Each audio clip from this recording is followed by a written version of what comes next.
जय श्री राम, जय बजरंगबली। राम नाम अनमोल है।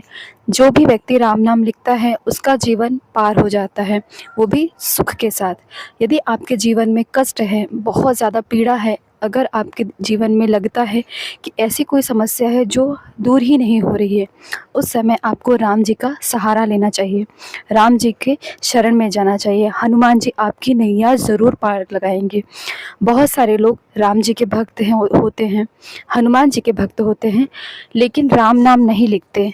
बहुत सारे लोग ऐसे भी होते हैं जो हनुमान चालीसा पढ़ते हैं लेकिन बिना संकल्प के, तो उस वजह से उन्हें वो चीज़ें नहीं मिल पाती जो वो चाहते हैं। क्योंकि यदि हम सुनते हैं, उस चीज़ का असर हमारे जीवन में होता है, ये मैं मानती हूँ, लेकिन जब हम कोई चीज़ संकल्प के साथ करते हैं तो उसका जो परिणाम होता है, उसका जो फल होता है, वो हमारे जीवन में ज़रूर हमें प्राप्त होता है। क्योंकि जब भी हम कभी कोई पूजा अर्चना करवाते हैं या खुद घर में भी करते हैं, तो पहले सबसे पहले जो पंडित जी होते हैं वो हमें संकल्प दिलाते हैं कि मेरा नाम ये है, मैं यहाँ रहता हूँ, मैं इस अर्थ के लिए, इस चीज़ के लिए, इस मान्यता के लिए, इस काम के लिए इस पूजा को कर रहा हूँ, जिससे उसका जो फल होता है, उस चीज़ का, उस पूजा का जो परिणाम होता है, वो इंद्रदेव के पास नहीं पहुँचता, वो हमारे जीवन में आता है, वो हमें मिलता है। तो इसीलिए जब भी कोई पूजा होती है तो उसके पहले संकल्प लिया जाता है। वैसे ही जब हम हनुमान चालीसा का जाप करते हैं या राम नाम का जाप करते हैं या राम नाम लिखते हैं, तब हमें संकल्प लेना चाहिए। क्योंकि बिना संकल्प के आपके जीवन में अगर आप राम नाम लिख भी रहे हैं, राम नाम अगर पढ़ भी रहे हैं, बोल भी रहे हैं, उससे आपके जीवन में प्रभाव तो होगा, लेकिन उतना नहीं इफ़ेक्ट होगा जितना आप चाहते हैं। तो आज मैं जिनका अनुभव बताने वाली हूँ, जिनके साथ ये चमत्कार हुआ है, जिनकी मैं कहानी बताने वाली हूँ। आप कहानी कह सकते हैं, चमत्कार कह सकते हैं, अनुभव कह सकते हैं, जिनको राम जी ने, हनुमान जी ने ऐसी ऐसी चीज़ें, ऐसे ऐसे चमत्कार, उनके जीवन में इतना ज़्यादा जो कष्ट है था, सभी चीज़ें दूर की, उन्हें एक सुखी जीवन का एहसास दिलाया है। तो जिनके बारे में मैं बता रही हूँ वो हैं रितु जी, और वो हैं बंगाल से, कोलकाता से। तो रितु जी का जो अनुभव है वो बहुत ही ज़्यादा पीड़ादायक है। आप सुनकर मेरी आंखों में आंसू आ रहे हैं, शायद आपकी आंखों में आंसू आ जाएंगे। क्योंकि रितु जी का जो कहना है, उन्होंने बताया कि उनकी शादी ऐसे घर में हुई जहाँ बहुत ज़्यादा, वो लग रहा था कि बहुत बड़ा घर है, पैसे से संपन्न है, हर चीज़ थी, हर ऐशो आराम था, सब कुछ बढ़िया था। माँ बाप ने देखकर शादी करी, सबको वेल एजुकेटेड लड़का था, सबको लगा बहुत अच्छी फैमिली है और इकलौता लड़का है तो सब कुछ अच्छा होगा। रितु की जैसे ही शादी हुई, वो अपने घर गई, उन्होंने उनकी फैमिली को, यानी हस्बैंड की फैमिली को अपनी फैमिली समझा, सब कुछ अपने हैंडल किया, हर चीज़ अच्छे से करने की कोशिश की। लेकिन रितु की जो सास थी वो बहुत ही ज़्यादा ख़राब थी, ख़राब कह सकते हैं, उनका नेचर ही ऐसा था जो रितु के साथ बिल्कुल भी अच्छा व्यवहार नहीं करती थी। यानी हर चीज़ में टॉन्ट मारना, हर चीज़ में उन्हें नीचा गिराना, जानबूझकर पति के सामने ऐसी ऐसी चीज़ें, हर एक छोटी छोटी बातों को बड़ा बताकर उनके सामने ऐसा एहसास दिलाना कि रितु को कुछ आता ही नहीं है, रितु को कुछ समझ में नहीं आता है, रितु पागल है। इस वजह से जो पति का व्यवहार था रितु के प्रति बहुत ही ज़्यादा गलत रहने लगा। यानी ढंग से बात ना करना, बेइज्जती करना, अरे तुम्हें तो ये नहीं आता, अरे तुमने तो ऐसा नहीं किया, हर चीज़ में उन्हें नेगेटिविटी का सामना करना पड़ता।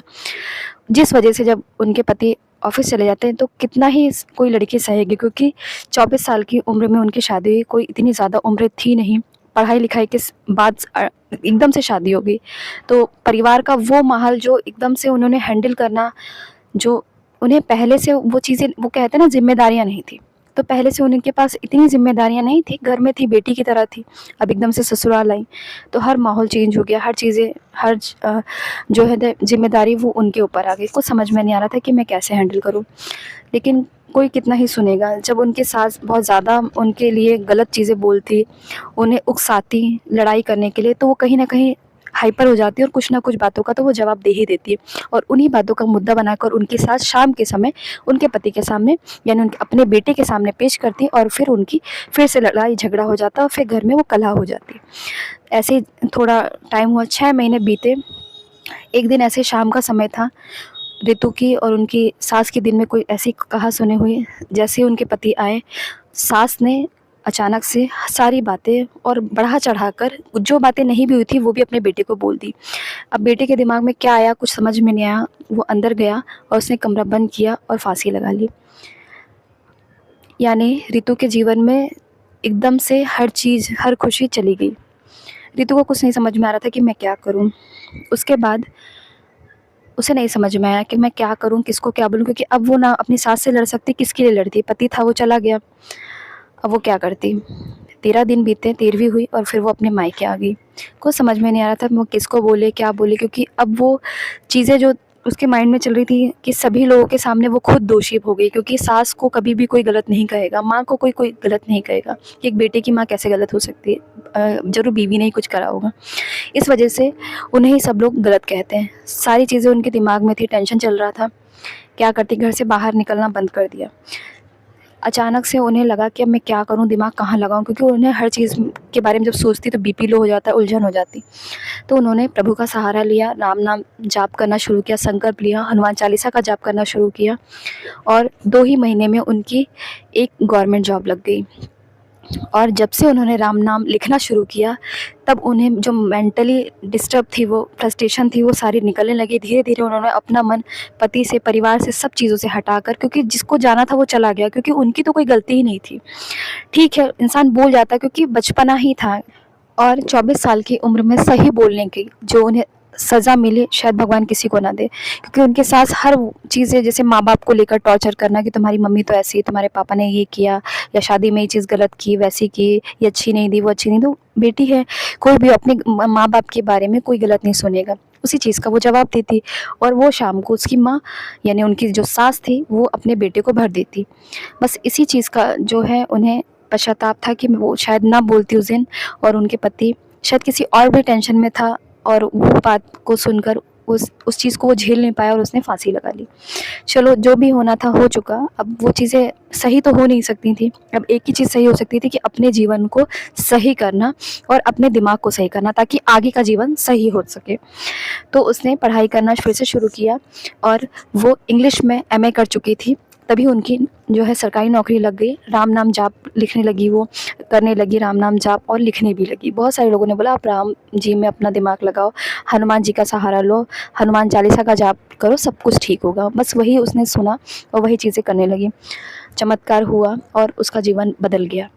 जीवन में हर वो खुशी आने लगी। धीरे-धीरे उसकी मेंटल पावर ठीक होने लगी। हर चीज़ अच्छा लगने लगा, क्योंकि देखो, दुनिया को आप नहीं बदल सकते। दुनिया आपको किस नज़र से देख रही है वो छोड़िए। आप दुनिया को किस नज़र से देखते हैं ये महत्वपूर्ण है। तो इसीलिए उसने हर नेगेटिव इंसान को अपने से दूर रखा और वो उस नेगेटिविटी से बाहर निकली, और उसने हर वो इंसान जो उन्हें टॉन्ट मारता था, उनका बिना जवाब दिए वो पगल से निकल जाती कि जिसको जो बोलना है बोलने दो, क्योंकि उसके जीवन में इतनी बड़ी चीज़ें हुई थी कि वो किसी को डिस्क्राइब नहीं कर पा रही थी कि मेरे साथ क्या हुआ गलत, क्योंकि कोई भी नहीं ये समझ पाएगा कि ससुराल में ऐसा हुआ है। कोई भी एक माँ को कभी भी कोई गलत नहीं बोलेगा। इसीलिए वो चुप रही और उसे जब सरकारी नौकरी मिली, उसने फिर से अपने जीवन को एक अच्छे मोड़ पर लाकर खड़ा किया और फिर उसके जीवन में बहुत अच्छी एक चीज़ हुई कि उसे किसी से प्यार हुआ और फिर उनसे घर वालों ने उसकी शादी करा दी। तो देखिए, ज़रूरी नहीं कि हम जो चाहते हैं वो हो। कभी-कभी हमारे जीवन में कुछ ऐसी भी घटनाएँ हो जाती हैं जो हम नहीं सोच पाते, लेकिन उनसे हमें आगे बढ़ना चाहिए और राम जी का सहारा ज़रूर लेना चाहिए, क्योंकि हर इंसान के जीवन में कुछ ना कुछ गलत होता ही है। कुछ ना कुछ लोग ऐसे होते ही हैं जो हमारे जीवन में नेगेटिविटी को लाते ही हैं।